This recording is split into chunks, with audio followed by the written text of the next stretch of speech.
আমরা পৌঁছে গেলাম জগন্নাথ ঠাকুরের পিসির বাড়িতে, যেটা গুন্ডিচা টেম্পল নামেও পরিচিত। মাঝখানে বড় বাড়ি আর তার সামনে সুন্দর একটা পুকুর।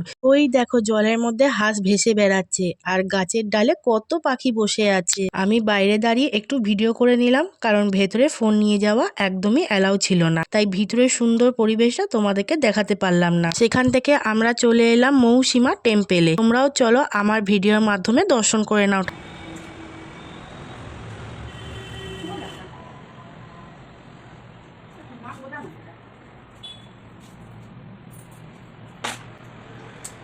তারপর গেলাম জগন্নাথ ঠাকুরের মাসির বাড়িতে, কিন্তু দুর্ভাগ্যবশত তখন মন্দিরটা বন্ধ ছিল, তাই ভেতরে ঢুকতে পারিনি। তবে সেখানে এক বৃদ্ধার সঙ্গে দেখা হলো, তার বয়স প্রায় 100-র কাছাকাছি। তার সাথে একটু সময় কাটিয়ে ছবি তুলে নিলাম। তারপর আমরা চলে এলাম নরসিংহনাথ টেম্পেলে।